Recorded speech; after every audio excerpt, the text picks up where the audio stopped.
What is up, NFL fans, and welcome back to another episode of the NFL Whip Round. I am Jeff Hartman, joined by Coach Kevin Smith. Coach, what's up? What's up, Jeff? How are you? Got Aaron Rodgers fever, man. That's what I got. I got a fever, right now. I don't know. Is that terminal? I don't know. It depends on who you ask. That's right. Hey, Aaron Rodgers might have some self-prescribed things that could help me through that. I don't know, but still, that's not. I read this morning that he does not use Bluetooth earbuds because it messes with his brain frequency. So there's that.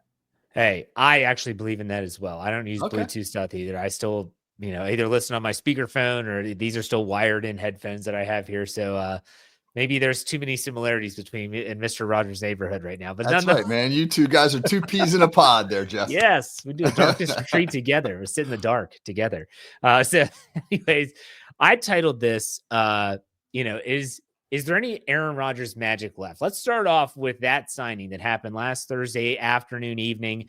That was when the masses, I'm talking every NFL insider, the people in Pittsburgh, the reporters there, everyone got the news that Aaron Rodgers was going to sign with the Steelers. And now, after that has already been made decision, it's been made final. He signs for a $10 million guaranteed contract. It could be upwards of close to 20. We know his jersey number. Like Steeler fans it's hit or miss. We'll put it that way. But still, is there any Aaron Rodgers magic left? I think that is the ultimate question that NFL fans want to know. We know what he did with Green Bay, and we know the 4 MVPs, and he's a Super Bowl champion, but we also saw the last 2 years in the Jets, and I know you've watched a lot of film. So, Coach, try and answer that question. Is there any Rodgers magic left? Yeah, I'm on board from a purely performance perspective. Right. I mean, when I watch Aaron Rodgers play the quarterback position with a bad Jets team last season, I mean, I see a guy who can still get it done. And if you're a Steelers fan, he can certainly get it done at a higher proficiency rate than what Pittsburgh's had at the position since Ben Roethlisberger retired. He will give the Steelers their best quarterback play since probably 2021. And I mean, there's a couple reasons for that. One, he reads the field better than anybody the Steelers have had in several years. Their passing game has been so vanilla because it's just been primary read check down. None of these guys have been able to really go through progressions. He has a really, really quick release, doesn't hold the ball. That was something that dogged Kenny Pickett and Justin Fields and Russell Wilson, et cetera. He can use the middle of the field, which has been, the Steelers have treated the middle of the field like a landmine over the last several years. So he can attack the middle of the field. He's mobile enough still at age 41 to be able on design bootlegs and things like that to get out of the pocket. He doesn't have the arm strength he once did. He doesn't do the creative off-platform stuff he once did. But if we're just talking about a guy who, if the Steelers can kind of keep him clean in the pocket, he's still going to play the game at a fairly high level. What about mobility? Because we know, obviously, he's going to be 42 years old this year. And I'm 42 years old. I'm not as mobile as I was 10 years ago, obviously. Have you seen in the film, can he still escape pressure? Can he still run if, for instance, there's a necessity to get 5 yards and then slide? Do you think he still has that mobility, or should I say enough mobility to be effective? I think that he is better in designed movement, bootlegs, sprint outs, things where Arthur Smith, the offense coordinator, where he wants to move the pocket on purpose. Right. If he has to improvise it, he's not nearly as good. I did notice this. He's better stepping up through the pocket. So, like, let's say the defensive tackles don't do a great job of maintaining the integrity of their rush lanes. He can step up through the pocket, vertical movement, not as good with horizontal movement. And I don't know if that's a leftover from the Achilles injury or if it's the peripheral vision. He doesn't sense it as well anymore, et cetera. But he's not going to do those, he spins out and escapes to his left and makes a play. That's not there anymore. Steeler fans will be ecstatic. We've watched that way too much between Kenny Pickett, the old spinorama into a sack, and then Russell Wilson was doing the same crap last year. What are some fair expectations, in your opinion, for Aaron Rodgers in Pittsburgh in 2025? Well, I think if the Steelers have improved the efficiency of their run game, then it will really open things up. And I don't know if this is a chicken and the egg type thing. I was talking with Brian Davis on our Here We Go podcast on Monday. about how Rodgers' ability to attack the middle of the field hopefully will keep defenses from getting overly aggressive with their safeties. The biggest problem the Steelers have faced the last several seasons on offense is defenses have no reservations about loading the box, dropping that extra safety down to get an unblocked defender against the run because the passing game doesn't scare them. You know, the Steelers could throw vertically outside to George Pickens, lob the ball up to him, but they couldn't attack the middle of the field. If Rodgers can do that and help defenses or force defenses to stay too high, it can open up the running game. And then from there, everything else kind of goes. So, I mean, that best case scenario, the Steelers' run game improves significantly, which therefore helps the passing game improve. Last question before we move to our second topic, which is also based on Aaron Rodgers, but that is, do you think this signing is enough to the veterans on the Steelers roster? We're talking the Cam Haywards, the Minkah Fitzpatricks, the TJ Watts. Is this enough for them to say, okay, we got a shot? Or do you think this is just kind of putting lipstick on a pig? I think that they feel pretty optimistic about it. Everything that I've read so far suggests that while Steelers fans may not be thrilled about this, which probably has to do more with Rodgers the person than Rodgers the football player, that the veterans in the locker room believe that this gives them the chance to contend. I think the perception has been that the Steelers have been a quarterback short from being in the conversation with the best teams in the AFC, and that the veterans in the room believe that Rodgers could be the answer. Maybe they're being nostalgic.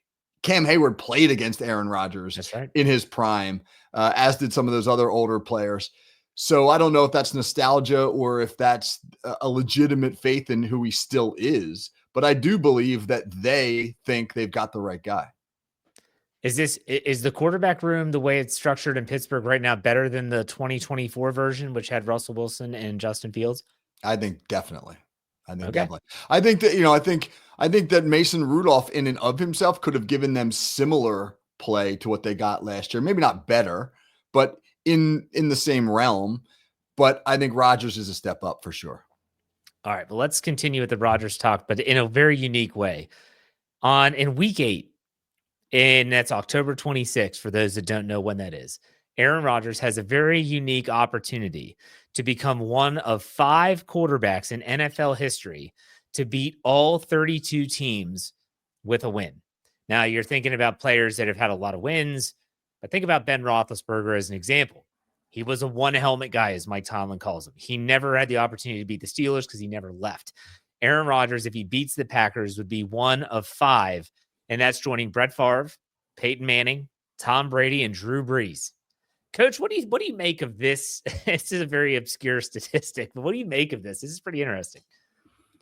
Well, one, it's a testament to your longevity. True. Obviously, you've played the game long enough to be able to cycle through the entire league a couple of times. 2, it does suggest also that at some point in your career, the team that drafted you gave up on you. That's true. Maybe it was because you left because you wanted to go somewhere else, but more so, Drew Brees, the Chargers gave up on Drew Brees. They, for whatever reason, right? They traded him to New Orleans. Brady had a divorce with the Patriots. They were ready to move on from Peyton Manning in Indianapolis. I can't remember the other name that you named, but I mean, certainly Favre. Yeah, Favre. I mean, he burned multiple bridges, So it is a testament to obviously your greatness as a quarterback, to your longevity, but it also speaks that you have obviously also endured, I don't want to say hardship, that feels dramatic, but that it hasn't been smooth sailing. It wasn't all smooth sailing with Ben Roethlisberger, but because of whom the Steelers are as a franchise and how much I think the connection existed between the two, there was never a sense that they needed to move on. Maybe they should have. Maybe they wouldn't be in the dilemma they're in right now if they had moved on. Maybe those other franchises have made the hard choice that the Steelers chose not to make. Are you surprised that list isn't longer? Not really, because I think that's really hard. It's really hard for you to remain a starter in the NFL for that long just to be able to do it, because you think about it, you only play the teams from the other division or the other conference once every 4 years. So if you don't beat them, you got to wait 4 more years. That's at least 8 years as a starting quarterback just to get 2 shots at a team. I'm trying to think of quarterbacks that didn't finish their career with, obviously, as you stated, the team that drafted them. So my first thought was like Joe Montana finishes in Kansas City, but he played for San Francisco. That's an NFC opponent. It's not like the Brett Favre situation where he eventually played for the Vikings in the same division as the Packers, and he would get an opportunity there. I thought of Phillip Rivers, who finished his career with Indianapolis. What about him? I don't think Indianapolis played the Chargers, and if they did, they must not. They probably didn't win. I can't think of anyone else that would even come close. Do you? Can you think of any other quarterback that would be close to this number? No, Eli Manning was with the Giants his whole career. Yes. He didn't go elsewhere. A guy like Jim Kelly was with the Bills forever, but didn't go anywhere else. He was in the USFL, not another NFL team. Yeah, you're right. It's hard when you think about how to do this, how to get this done. Not easy. You think Aaron Rodgers knows about this? Yes. Yes, I do. Do you think he cares? I think yes, I do. I think he does. Aaron Rodgers does not strike me as a guy who lets things go easily. I mean, this is a guy who supposedly has had I'm not saying I know this is a fact, but from what you've read, has had a long-standing beef with his family over some things, and he just is college. And is not speaking to certain family members now for 20 years or so. So yeah, I think that he will have this circled, this Green Bay game. That's another bad comparison with myself and Aaron Rodgers, because I do hold a grudge. Like, hey, we're best friends, but you crossed me, man. I'm not going to forget it. I won't forget it. So, all right, enough with the Aaron Rodgers talk. I'm sure a lot of people, Steeler fans even included, are sick and tired of Aaron Rodgers. So let's move on to some college football. College football is a freaking mess right now. You have now colleges are going to be able to directly pay. So according to, this is an MSN article that you sent to me, the House versus the NCAA settlement got approved, allowing colleges to directly pay athletes. And that's going to be a can of worms in and of itself. There's going to be nearly $2.8 billion in back damages for former and current athletes, and a $20.5 million cap for each D1 school. But these are players that were in a video game that are going to get back pay for being in the video game. Then there's also the news that the SEC, I talked about this on the way we see it with Wesley Coleman last week. The SEC is basically saying we might just leave the NCAA. I don't even know how that would happen. Like, that just sounds so foreign to say the SEC is like, yep, we're just going to leave. We're sick of all of what you guys are doing. It sounds like they're just going to create like a little minor league football league, which is, I don't know. Coach, what the hell is going on with college football and college sports right now? It just seems like a giant dumpster fire.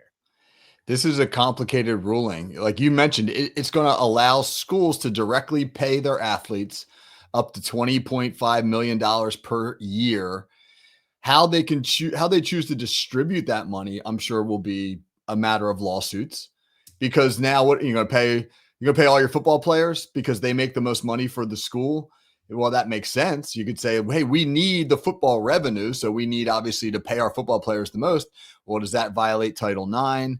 Are there now going to be, all sorts of lawsuits filed over who gets to make the decisions as to who distributes the money? Do players have to be paid evenly? Is this going to create a separation between schools that, don't generate as much revenue overall? Are they going to struggle to meet the $20.5 million that you can allocate if you're not raking in money through your athletic program, specifically football? NIL deals are still a thing. So how does this affect NIL arrangements? We went from, it was 2021 where the NIL stuff was approved. So just 5 years ago, we were still having this conversation about, should college athletes be compensated? Now, a lot of these college athletes are going to be making more as college athletes than they will as professional athletes. You bring up kind of like the question of how did we get here? Like, how did we get to this point right here, right now? And you brought up how the NIL deals were approved. If you go back, hindsight's always 2020. I totally understand it. But if you could go back, did they miss something? Was there something you feel the NCAA could have done to prevent what we're seeing happen right now, which looks like a building on fire and everyone's trying to get out as quickly as possible? I do. My best friend from high school played football at Pitt, University of Pittsburgh, full ride to Pitt. He was broke as a joke through college. Didn't come from a lot of money. His parents were teachers, and I mean they were fine. They were a middle class family, but it wasn't like he had a lot of cash on hand. Yeah. He was not allowed to have any job that would earn him any sort of revenue while on scholarship at Pitt. I mean, he couldn't, if he wanted to on his own time, get a job at a supermarket stocking shelves just to have a little bit of spending cash. He couldn't do that. The NCAA considered that to be a violation. So they were so rigid for so long with saying that we control what athletes get and what they don't, and the circumstances around that they made stupid decisions like not allowing you to have a minimum wage job so you can put a little spending money in your pocket. And over time, as everybody outside of the athlete began to line their pockets, then I think this bitterness grew, and you got a strong case built in favor of compensating athletes in some way, shape, or form. And that's what led to NIL. And now here we are. Bitterness is a great word. And I remember stories. There was a player at Penn State, and I can't remember who it was. It might have been like LeVar Arrington. And he was really upset that they were selling his jersey and he's not seeing a dime of it. And right. I remember him publicly saying, well, wait a second, that's my number. And you're selling that jersey because I'm the one that wears it on Saturdays in Happy Valley. How am I not getting any money? And the first time I read that, I was like, he's got a point. Like, that's a really valid point. But then let's go to another sport, still a college sport, and where the distrust between the NCAA and the athletes has happened. Go back to when Tiger Woods was at Stanford.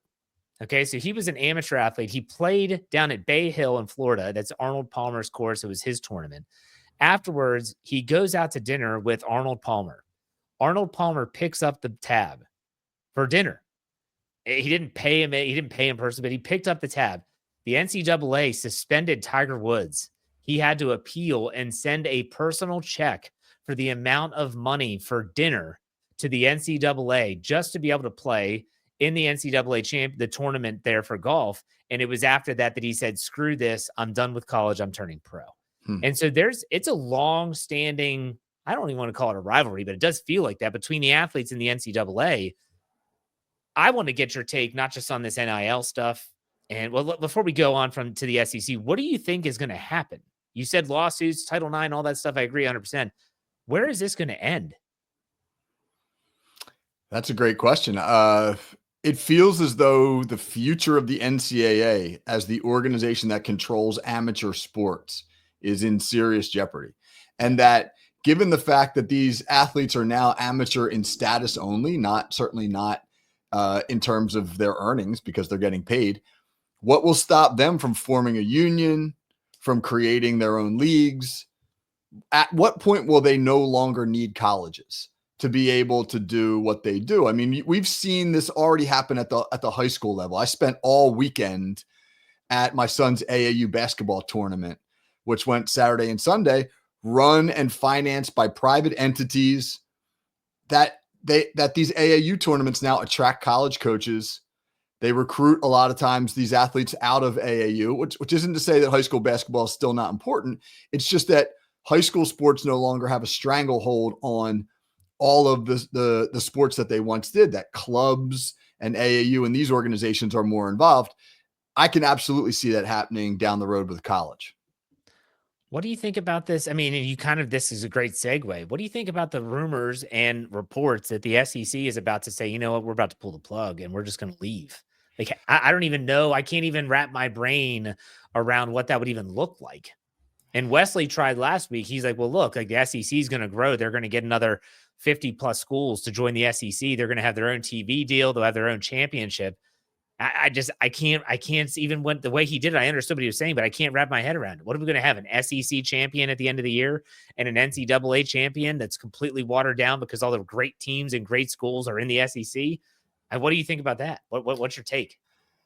I can see a scenario where the SEC does a great job of recruiting other giants like Ohio State and Michigan and USC and Penn Yeah. State, et cetera, to their whatever you want to call it, their collective, right? And that then becomes the main focus. And now the mid-level D1 schools, right? The Northwesterns and Missouri and, whatever, Rice, these types of schools that are D1, but don't ever really compete for championships are sort of now marginalized or at least left back with the NCAA.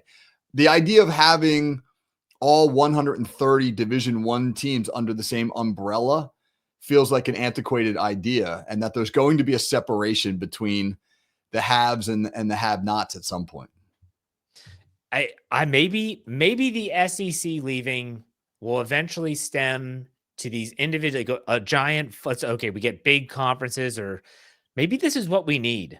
Maybe that would actually help. Like they need the SEC. I know that obviously Nick Saban has been the most vocal about how there needs to be some form of legislation out there. Like there needs to be some rules and regulations to what college sports are doing.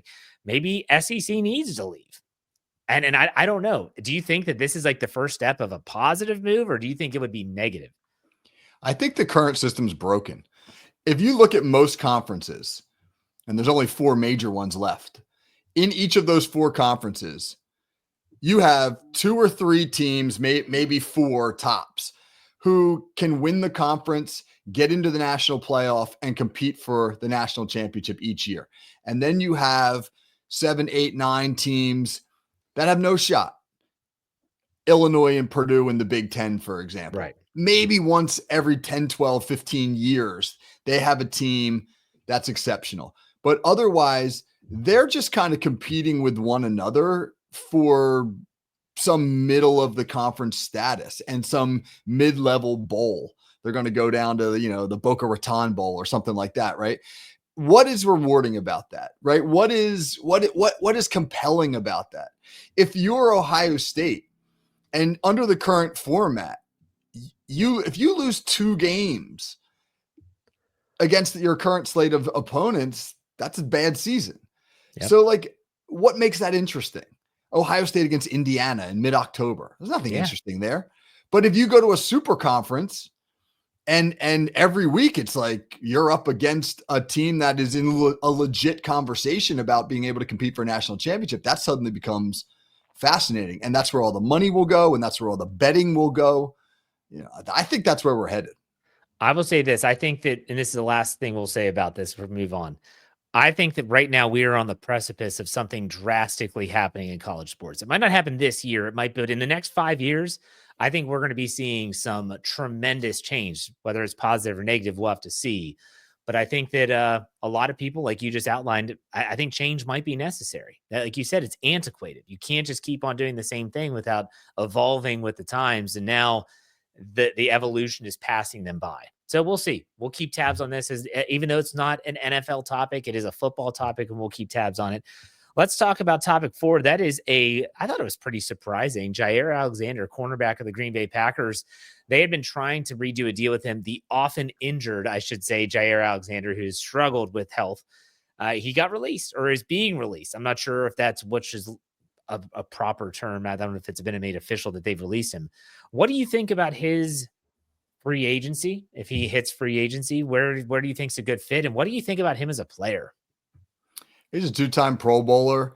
He's an excellent man-to-man cover guy. He's aggressive, long. He's kind of like your prototypical modern NFL corner. Long, lean, athletic, physical. But the injuries, and that's the thing. I think is he 27 now? 20? He's right around 27, I believe. Which is the prime of your career, but your prime has a way of eroding quickly when you get significant injuries and when you get labeled with an injury history. And I think ultimately between Green Bay and Alexander, it came down to a question of, did they feel as though he would be healthy enough to pay top dollar? He wanted top dollar. When he's been at his best, his performance suggests he's a top 10 corner in the NFL. But that doesn't do you any good if you're on the sideline. Your best ability is your availability. People say that all the time. So I think that his market will probably hinge upon him having to do a prove it deal. He's probably going to have to sign somewhere for what might be considered below market value and then prove that he can stay healthy. I wouldn't be surprised to see him on a 1-year deal somewhere. I don't know what the number comes down to, but it's a 1-year deal where he's basically been told, like, if you can show that you're healthy, then we'll talk about an extension. What's interesting to me is I wonder what this does for Jalen Ramsey, who's looking to be traded. Our team's now saying, well, we're not going to have to give up as much. We're not going to have to give up draft capital. I don't think you could say that Jair Alexander is on the same plane from a skill standpoint as Jalen Ramsey. But do you think this hurts Jalen Ramsey's chances of maybe getting traded and getting one last big deal? I think stylistically they are similar players. I think Ramsey, you're right, is the better player overall. I think, again, it'll come down to the medicals. What do you feel? Each one, there's a concern about each one of them. Ramsey's on the back end of his career. Alexander's an injury risk. Who do you feel more comfortable or more confident with? That's where it will come down to. It only takes one partner to get a deal done. And I think Ramsey is probably the surer bet for one season. But beyond this season, who knows? Yeah. We'll see. We'll see how these cornerbacks move, and if they move anytime soon. It might not be anytime soon. They might just wait until closer to training camp and then get a deal done with either of these guys. All right, let's go to our last topic before we get to the player profile. Coach, I sent you an image from Fox NFL, and I'm not sure, did you take a close look at it? Do you have it in front of you? I hope you don't, because I want to ask you if you remember. I actually do not. No. All right, perfect. So this was the most receiving yards in the National Football League in the last 10 years. And since you don't have it, I'm going to guess that because you were at basketball weekend, you didn't study it. I did not. Who has the most receiving yards in the last 10 years? Who would you guess? In the NFL in the last 10 years? Yeah. I mean, all right, a couple of names that come to mind. Keenan Allen comes to mind. I don't think he's number one, but he comes to mind. He's on the list, but he's 8th. He's 8th? Oh, man, I thought he was higher than that. 9,445 yards. 9,445. Okay. I don't think Beckham's on the list. He's been injured too much. He might be there, but he's probably down the list. Yeah. Let's see. Jefferson too soon. Yep. That's good. Is Larry Fitzgerald still on the list? I mean, he's been out of the league for a couple of years, but it feels like he's still there. No. Remember, this is any receiving yards, not just receivers. Keep that in mind. I gave you a little hint, but that's not the number one. That is a little bit of a hint. All right. So that takes me now to tight end. So is Kelsey and Kittle, where are they on the list? Kelsey is 3rd. Okay. Travis Kelsey is 3rd with 11,289 yards. And I will say that 1 and 2 are still active players in the league today. Okay. I'm going to kick myself when you tell me who they are, but I'm blanking on there. So give me number 2. Maybe I'll jog my memory on. Devontae Adams. Okay. Now with the LA Rams, he has 11,398 yards in the last 10 years. 11,398. All right. Okay. And number 1, this guy's been a rock. He's been in the NFC South. Always turns down more money to stay with this team. Do you know who it is? In the NFC South, let's see. Carolina, New Orleans, Mike Evans. There it is. Mike Evans. Okay. That's a funny thing. Mike Evans has been ridiculously productive in his career. He has 11,633 yards in the last 10 years, and no one talks about him. Yeah. No one brings up Mike Evans when they talk about who are the best receivers in the game. No one brings up Mike Evans' name. So it's Mike Evans 1, Devontae Adams 2, Travis Kelsey 3, Tyreek Hill 4, and to round out the top 5 is DeAndre Hopkins, now with the Baltimore Ravens. And Stephon Diggs comes in at 6. And then you have Amari Cooper 7, Keenan Allen 8, Julio Jones 9, even though he's not in the league anymore, retired. Brandon Cooks finishes and rounds out the top 10. Brandon Cooks. I would not have guessed that. Interesting. No, and I thought it was pretty crazy when I looked at these numbers. I wanted to bring them up. But Travis Kelsey being 3rd surprised me. That he was ahead of Tyreek Hill was shocking. But it's great. You never know. Now you think back. Remember the final week of the season? Tampa Bay is holding on to, I think, like a 4-point lead, and they need to win the game to win the NFC South. And all they really have to do is take a knee to end the game. And instead they throw a little screen pass to Mike Evans, and he runs for like 6 yards because it kept his 1,000-yard receiving season streak alive. And we just kept saying, like, oh my God, imagine if that ended in a turnover and then they lose the game and miss the playoffs because they were trying to get him to that number. But good for that franchise for having the cojones to do that and the respect for Mike Evans that they do. It reminds me of Hines Ward's last game when he is at 999 catches and he just needed one more. They couldn't get the ball. They threw him like a little swing pass, and he finished his career with 1,000 receptions on the dot. Hines Ward for the Hall of Fame. Yes, absolutely. It's your daily reminder that Hines Ward deserves to be in the Hall of Fame. That's right. All right, let's finish up the player profile. You want to talk about someone that just recently passed away. I'll let you do that. Jim Marshall. There's another player who deserves to be in the Hall of Fame. Some people say Jim Marshall's the greatest NFL player to not be in the Hall of Fame. 20 seasons with the Minnesota Vikings in the 1960s and 1970s. He has the NFL record for the most consecutive games started. He's tied for the NFL record for the most fumble recoveries. He was part of that famous Purple People Eaters defensive front in Minnesota in the 70s. They went to 4 Super Bowls, weren't able to win any of them, but they went to 4 Super Bowls. And again, 20 years in the league. Unfortunately, Jim Marshall, to people like me who are not Minnesota fans, for a long, long time before I became more aware of his career, was best known for a play where he scooped up a fumble in a 1964 game against the San Francisco 49ers, and he ran it 66 yards to the end zone the wrong way. And it turned into a safety for San Francisco rather than a touchdown for Minnesota. It's one of the more bizarre plays you'll ever see. That's all I knew about Jim Marshall for a long, long time. Never had any idea that he had a 20-year career as a defensive lineman, and that he's held in such high esteem by Vikings fans. His nickname is the Captain, which tells you probably all you need to know about him. I think maybe Jim Marshall, it would be like to the Vikings what like a Cam Hayward has been for the Steelers, maybe just without quite as much success. But anyway, his passing this week at age 87 was certainly notable. 20-year career. That's fantastic. Yeah. Man. He's defensive line, man. That's defensive. He's like the Mercedes Lewis of his era. We always come back to Mercedes Lewis. You always do. I don't know why. All right. This has been a good show, Coach. Why don't you plug what's coming up on your Call Sheet Daily podcast? Yeah, we got our Whiteboard Wednesday segment coming up this week. We're going to look at stunt packages, defensive stunt packages. Thursday, state of the franchise. It'll be the Pittsburgh Steelers, having signed Aaron Rodgers. Steelers beat writer Nick Farabaugh is going to be on the show to talk Steelers with me. And then Friday is our Hot Route episode with Pez from Pez's Picks. We've been having some great conversations on that show. That's been a fun show talking about football and life. Yeah, go check that out for sure. My boy Pez, he's funny. He's hysterical. It's a good time. So, all right, Coach, another good show in the books. Thank you. We'll talk next week. Take it easy.